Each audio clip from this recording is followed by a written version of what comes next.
most of the people that are coming in without documentation now are in fact Muslims. All of these informal shops known as spaza shops, they've been taken over by Bangladeshis, Pakistanis, Somalis and Ethiopians.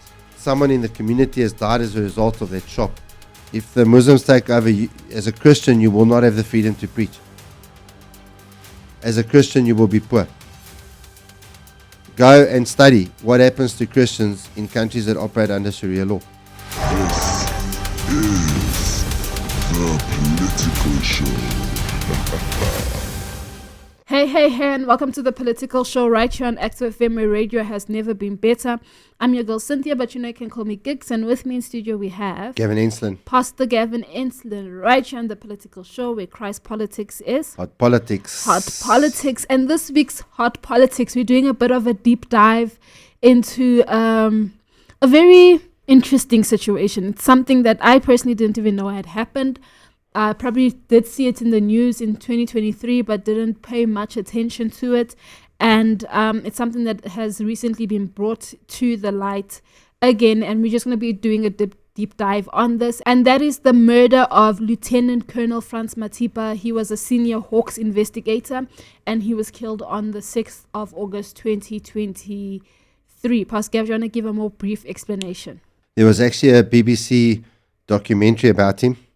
And I can't remember the name of the retired white cop that they interviewed. That had retired. In fact, I'll just check it out for later in the show. But Colonel Frankenberg.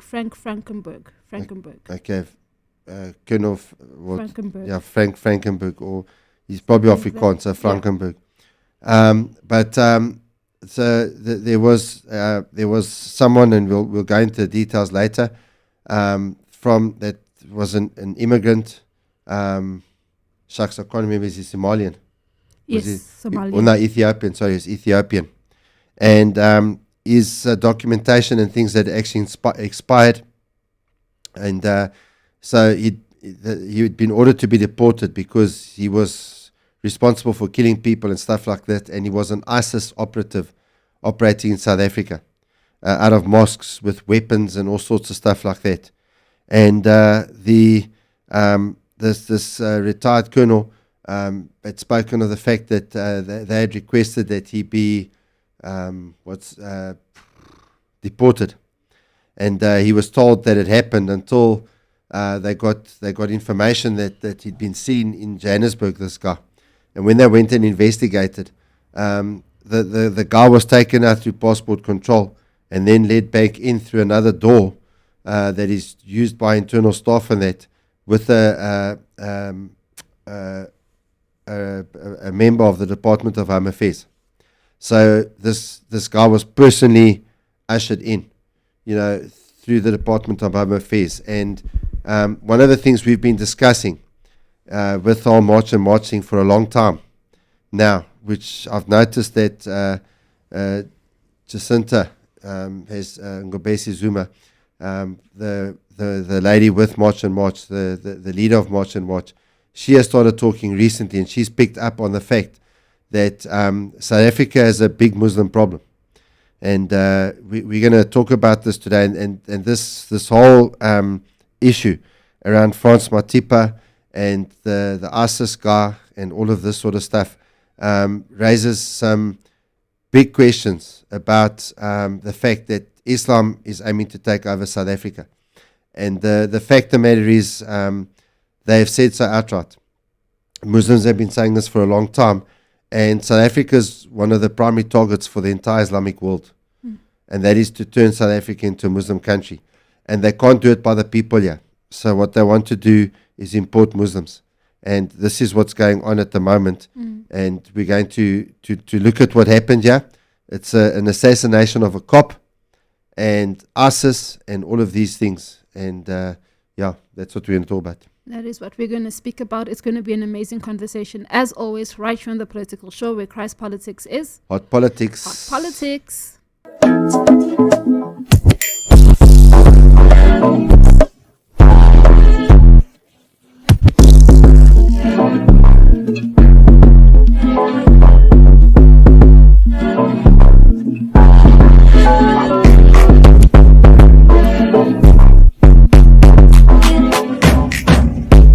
on the 6th of August 2023, Lieutenant Colonel Franz Matipa, a senior Hawks investigator, left his home to meet a supposed informant with regards to the case he was investigating.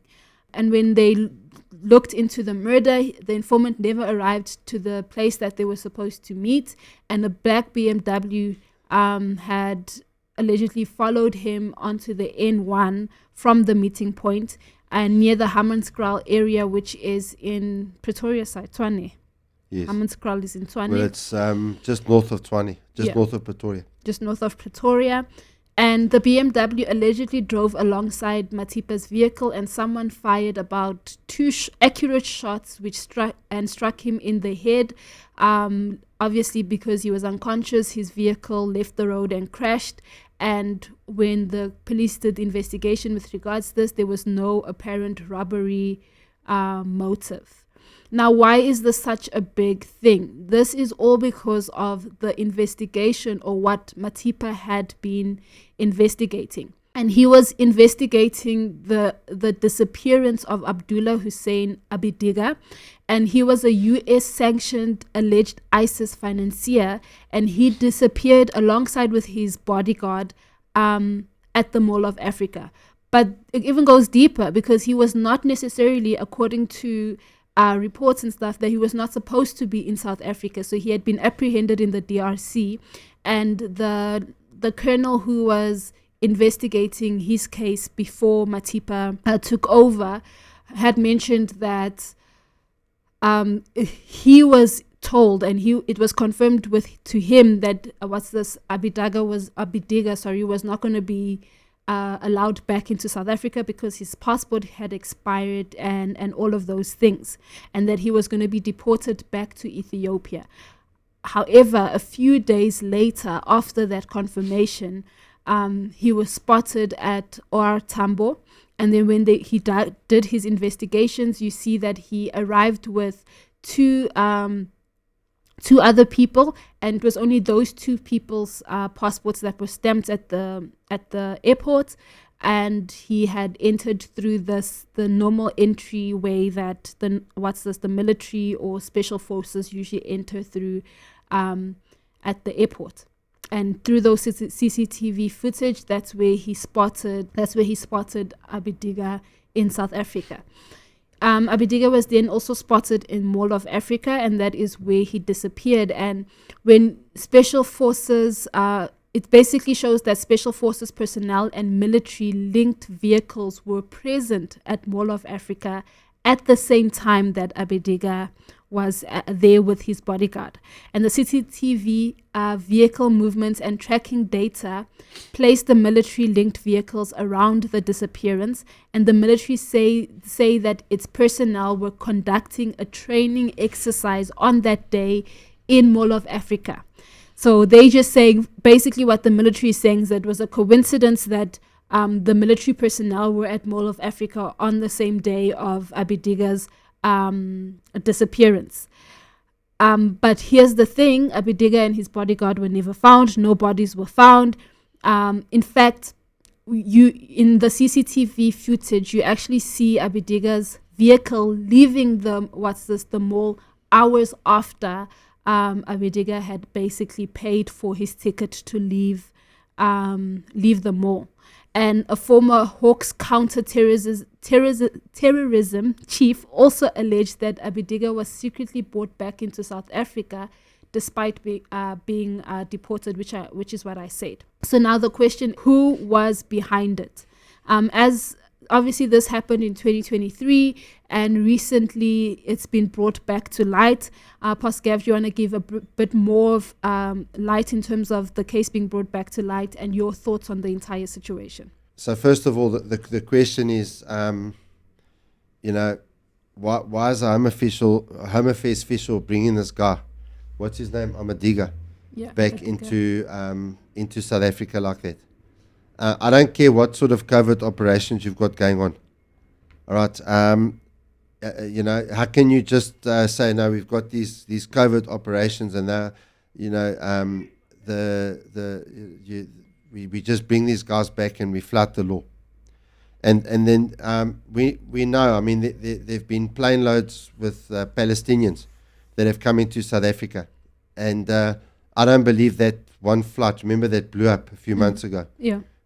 where these guys are brought in and they don't go through any customs or anything like that. You know, they just brought in straight like that into the country. And then on top of that, there's the stories about the Pakistanis getting citizenship, you know, illegally, basically. And yet they're being issued with IDs and all sorts of stuff like that. So the question is, what are members of the government, civil servants, doing, bringing ISIS operatives into the country? You know, if you look at the elite structures of the country, what exactly is going on that these people are being brought in?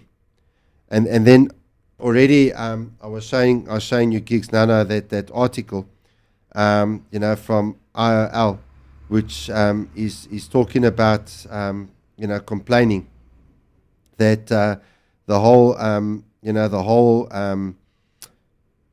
March on March thing is going from being Afrophobic, xenophobic to being Islamophobic. And just to read and the articles in IOL. But now I want you to listen to just how much influence Muslims have in South Africa. The person who wrote the article is Imran Bacchus, and I'm telling you now, that's a Muslim name. And it says, a xenophobic project led by March on March and supported by other authoritarian and far-right forces. So now everyone who supports immigration laws being enforced is far-right. Is beginning to combine hostility towards migrants with hostility towards Muslims. When we were talking about March on March gigs, I don't know if you remember, I was saying the people on the ground's problem is not foreigners like Congolese and people like this. Yeah. I mean, there are some people, don't get me wrong, but the average South African is fine with Congolese.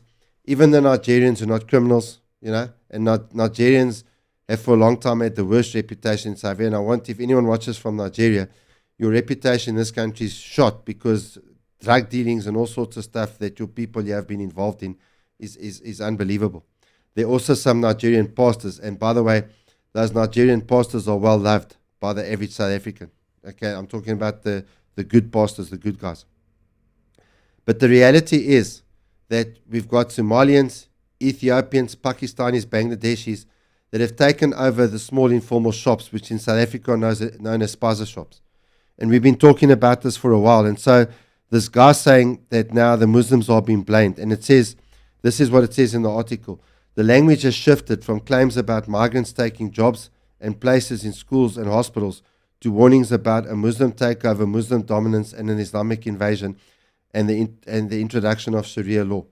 Now, Imran Bacchus is actually engaged in a practice here called taqiyya, because he's outright lying, and I don't know how many South Africans would believe someone like this, but the fact of the matter is, a lot of the people that I know here in South Africa have a very high level of distrust for Muslims. And the thing is, why did all these Muslim organizations rise up in the face of March and Watch to defend all these illegal immigrants? Why did they do that? And they're not helping illegal Christians. That I can promise you right now, they are not helping illegal Christians. On top of it, all over the place, and it's happened in a matter of a few years, in the very recent past. All of these informal shops, known as spaza shops, they've been taken over by Bangladeshis, Pakistanis, Somalis, and Ethiopians. And it's been accompanied with a lot of violence. A lot of the incidences that have risen up have been because someone in the community has died as a result of that shop with these guys. And the way they die, sometimes they get shot, sometimes they get abducted, and other times, you know, kids or something buy food there and get poisoned and they die. And no one's talking about this. And the first time it gets spoken of in the media is spoken of as Islamophobia. And one of the things that I've noticed now is that Jacinta, Zinhle, Ngubesi, she's actually started speaking about this. And I've actually been surprised by that. The fact that she's starting to speak. There's also another article that she actually put up. I think it was on Wednesday, and it's an article. It's a media alert about this. The Spaza Shop Supporter Fund is under scrutiny. A small business committee interrogates allegations of disbursement to foreign nationals. So there's a Spaza Shop Supporter Fund, which is funded by South African taxpayers, which is supposed to help South Africans start businesses, and it's going to foreign nationals. Now, at the end of the day, I don't care what country it is, and that includes all of the other countries in Africa, that allows foreign nationals to come in and start a business. I can promise you now, a South African going to Mozambique will not be allowed to start a business just like that, unless they're coming with a whole lot of money. And in South Africa, the amount of money, if you want to start a business, if you're a foreigner wanting to start a business, you've got to come with at least 5 million rand. Now, if a South African wants to go start a business in Australia, for example, you need a lot more money than 5 million rand. And so when you're looking at this, all right, there is a very clear tactic that we've actually been speaking about on the political show for a while, in terms of the Islamization of South Africa. This is what's going on here. And anyone who doesn't know this and doesn't see this, either like this, this Imam because either they're on the side of the Islamification of South Africa, or they're totally and utterly naive. The other thing is, go and do some research. Go and look at how much influence Muslims have in South Africa. Officially 1.6% of the population. That's officially according to the last census in 2022. Officially. But I'm telling you, most of the illegals that are coming in, most of the people that are coming in without documentation now, are in fact Muslims. And they're coming here funded. You don't come here from a country which is far poorer than South Africa, like Somalia, and start a spaza shop.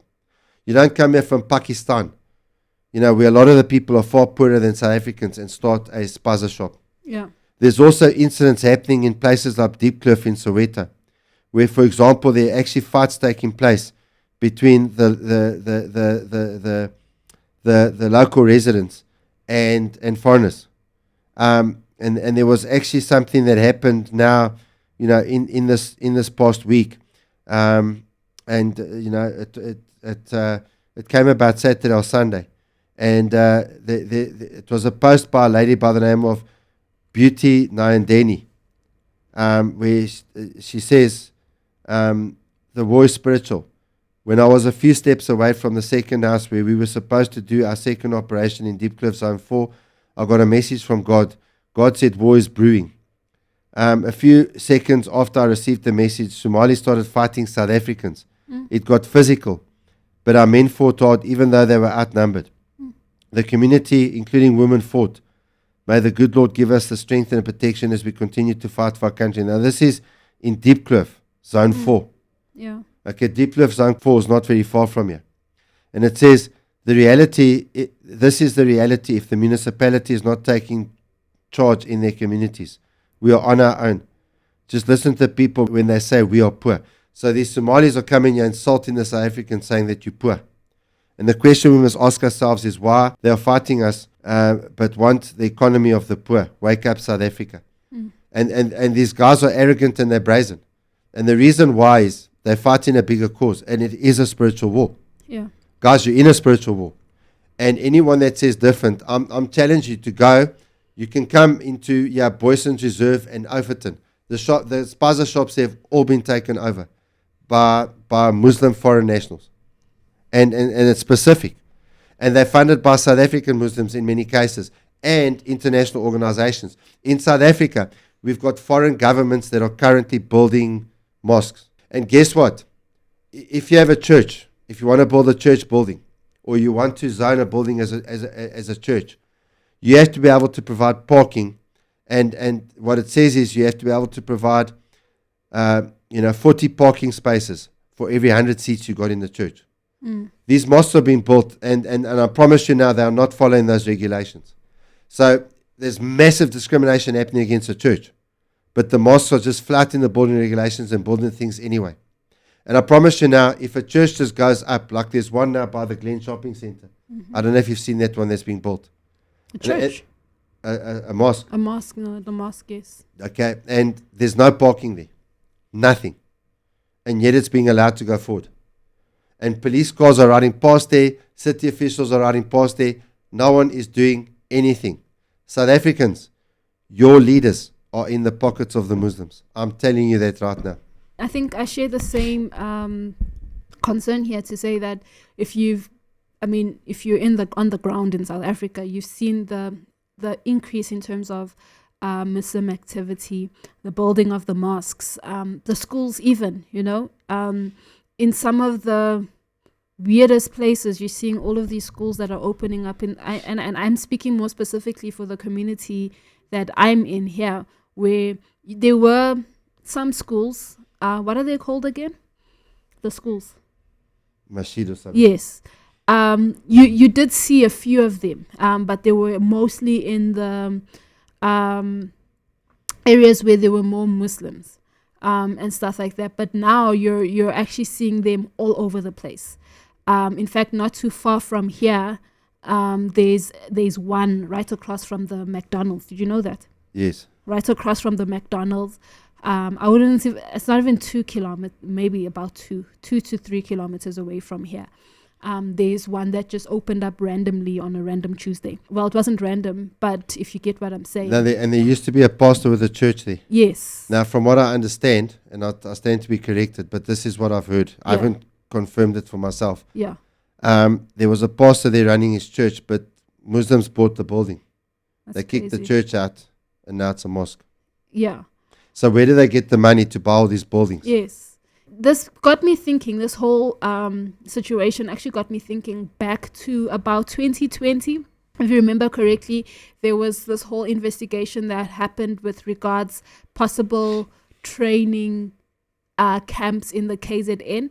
Well, it started in 2018, where there was a series of attacks in KZN, including the attack on the Imam Hussein Mosque in Verulam, which is the north of Durban, in KZN. Verulam. Yes, in KZN, and a group of 12 men were arrested in around October 2018. And they were charged with terrorism-related offenses, including murder, attempted murder, arson, and extortion. And then basically when the investigations came about, or when people started doing the investigation, Fahad Homer's house in Reservoir Hills was allegedly being used as a training premises for this group of people, and the court heard that the group had been meeting there for more than a year.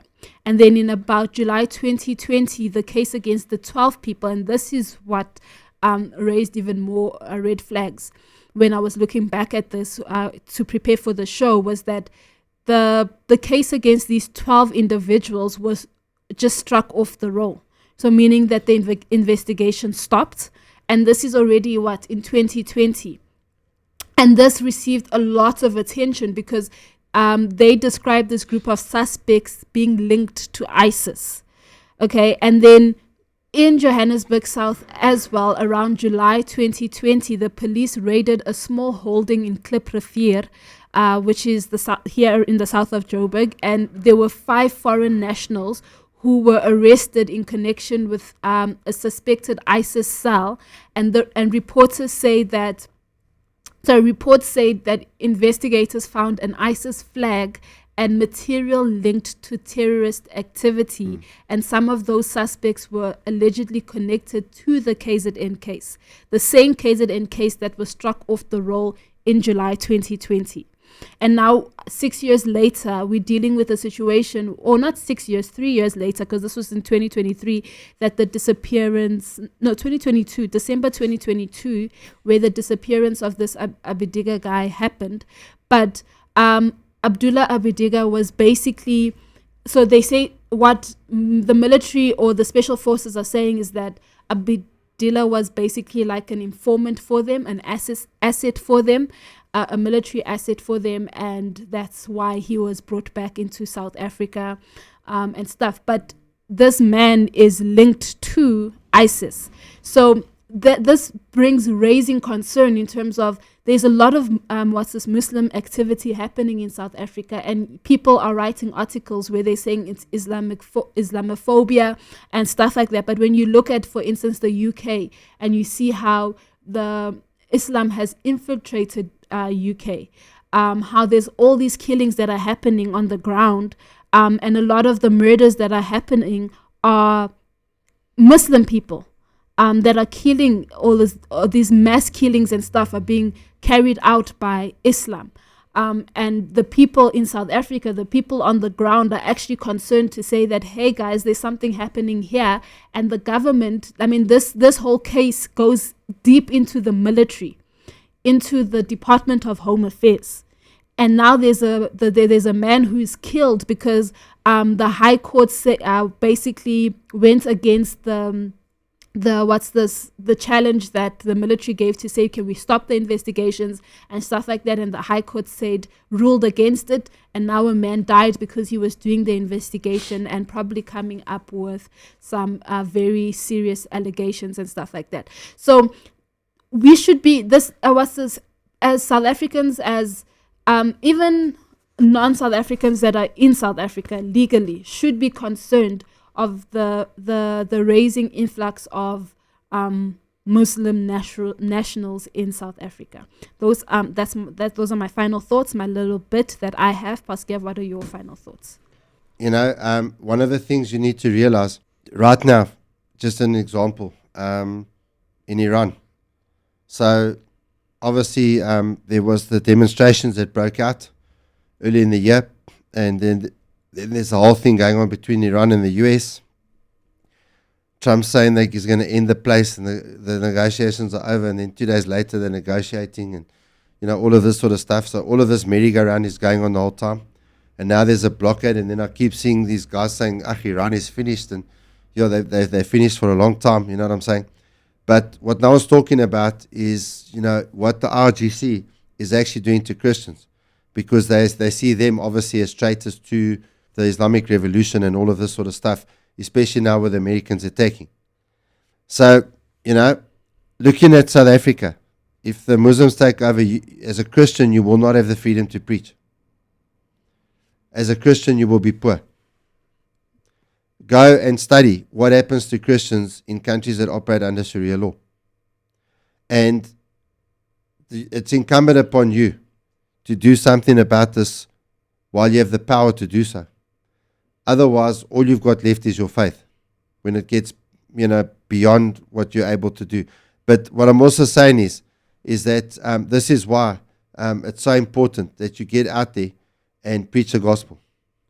The church has to go forward. The church has to be strong, because the church is the only hope. As goes the church, goes the nation. And so be awake. Be awake. And, if you've got a lot of these people around you, you won't have the power to sort out all of the geopolitical issues that are going on around us. But what you can do is you can go to these people and you can preach to them. Yeah. Amen. Amen. In Jeremiah 1 verse 7 to 8, it says, the Lord said to me, do not say I am too young. You must go to everyone I send you to and say whatever I command you. Do not be afraid of them, for I am with you and I will rescue you, declares the Lord. Okay, and this is obviously what God was speaking to Jeremiah. When Jeremiah was living in a country that faced circumstances very similar to the one that we've described here today, that describes the situation in South Africa. And God told him to go out and preach. And the people in Jeremiah's day were also called to this news. Listen, this is what's going to happen. Because their hearts had moved from God. And when people's hearts move from God, wisdom goes.